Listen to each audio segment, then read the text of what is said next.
So what's up guys, and welcome back sa ating channel. So for today's video guys, sa sound check na natin yung ni-repair natin 502, tapos convert na rin natin guys into power amp. So bali ito na po guys yung Sakura 502 na na-repair natin, tapos na-convert na rin natin guys into power amplifier design or style.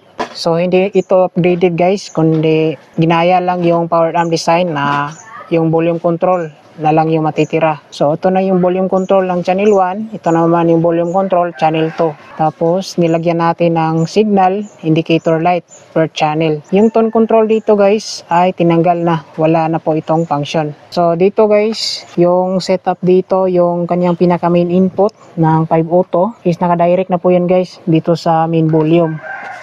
Yan, galing sa main input guys, sa main board. Yung gitna niyan is ground, yung pula at puti is yung pinaka main input. So yung wiring niyan is, yung ground is nasa number 1 pin ng volume.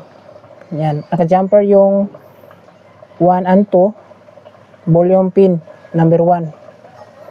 Tapos yung pinaka input guys ng main board is naka solda yan, naka-connect yan sa number 2 pin ng volume per channel. So pula tsaka puti galing sa pinaka main input ng main board. Tapos yung pangatlo guys na control pin ng volume, pula and puti, is yan, patungo yan dito sa RCA input left and right channel. So naka-direct lang guys, wala siyang input buffer. Kumbaga galing sa pinaka main input ng board ng 502 is dumaan muna siya sa volume control. So volume control 1, volume control 2. Tapos yung pinaka input nila guys, direct dito sa input patungo sa ating mixer or mga processors. Pwede rin direct na cellphone. So ito yung mga na iba guys, yan, dahil sira yung single diode niya 6 ampere, pinalitan ko ng bridge type na diode kasi wala akong parts na single type na 6 ampere. So naka-direct ako sa bridge. Tapos yung capacitor guys, hindi ko na ginalaw kasi hindi naman tayo nag-upgrade ng supply. Bali supply ng 502 guys ay 34 volts, 34 volts. Tapos yung mga sira is tinanggal na. Ito mga bago na to, na transistor. Yan, mga bago na. Pati na rin fuse, bago na rin to guys, driver. Tapos may kadalasan dito guys, yung problema is kinalawang yung resistor. Tapos merong leak na mga transistor na maliliit. So ito mga mahaba na. Yan yung mga bago. Tapos makikita naman natin bago yung parts. Tapos dito yung fan dito sa likuran is nilipat ko dito sa pinakatapat ng transistor. Bale gumawa ko ng supply 12 volts. Yan. Tapos direct na dito para malakas yung ikot. Ayan. Tapos yung signal indicator guys, dito ako kumuha supply sa 24 volts. Yan. Dito negative, sa main ground itim ng 24. Tapos sa diode ako kumuha positive dito. Ito yung positive patungo na sa signal indicator natin. So per channel guys, direct na ako sa pinaka main output signal indicator sa left and right. Yan. Ito yung main output ng channel 1, main output channel 2. Yan, nakakonect ko ito sa signal indicator. Yan. So bali yung gagamitin natin sa testing ngayon guys ay itong ating full range speaker na Joson Stage 12 po ito guys, laman ito. Tweeter is 300 watts lang. So channel 1, channel 2, kukonek muna natin guys. Yan, wiring muna natin guys. So let's go. So ito guys, bali ito yung kakabit natin sa channel 1, ito sa channel 2. Yan, kakabit natin yung wire nito, speak on. So ito guys, yung dulo nito kabit natin sa amplifier natin, channel 1. Dito guys, kakabit ko muna.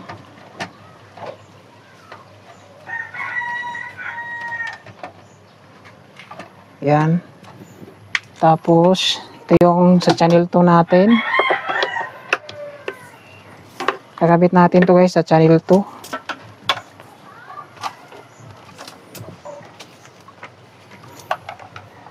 Ayan.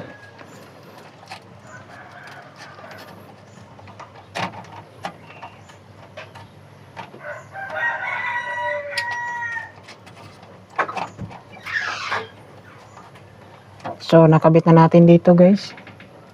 So, ito guys yung connection natin. Ito yung sa channel 1. Ito yung sa channel 2 ng ating speaker.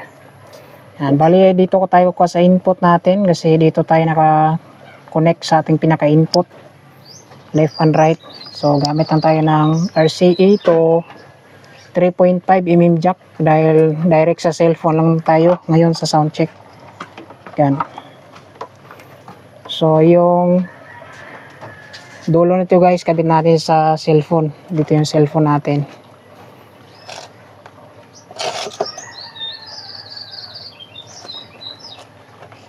Yan guys, nakakonect na yung cellphone. So, saksak na natin to. Yan. So, naka-on na yan. So, magpi-play tayo ng music, no? So, ito guys, naka-play na tayo ng music. Naka-full volume yung ating cellphone. So, dito, testing muna natin per channel. Meron bang audio. So, channel 1, testing natin guys.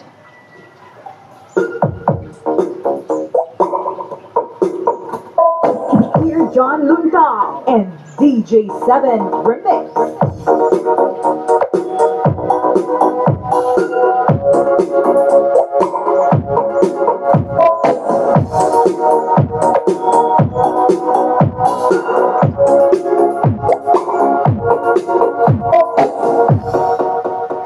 So, meron ng audio yung channel 1. Sa channel 2 naman guys.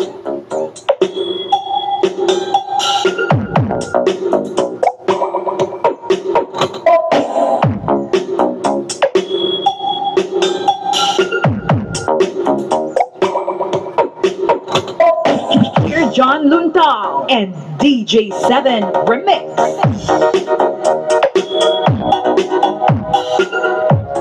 So, meron ng audio yung dalawa. So, pagsabay natin guys.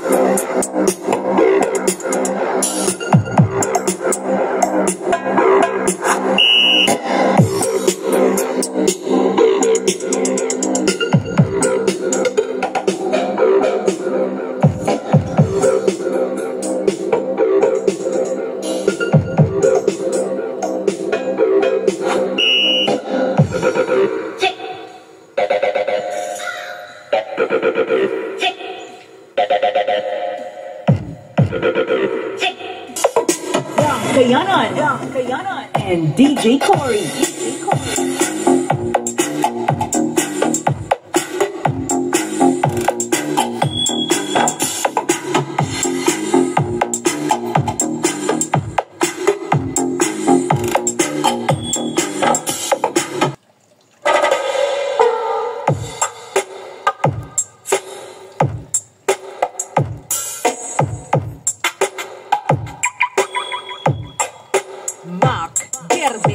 DJ7 Remix.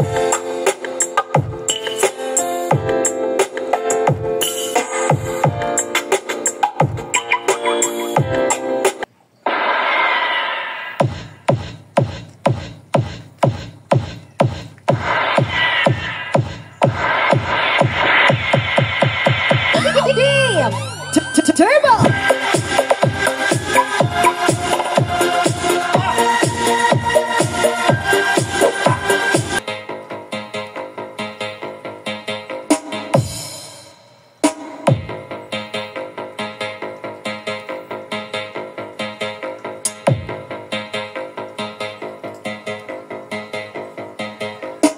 Lopok eh.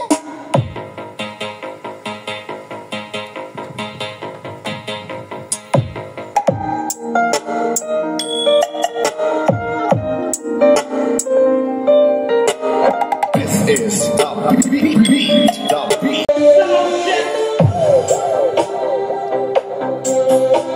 Ayan guys. So maganda naman yung kaning output.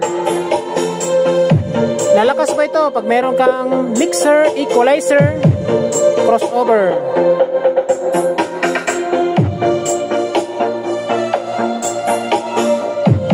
Yan, normal ang init ito guys.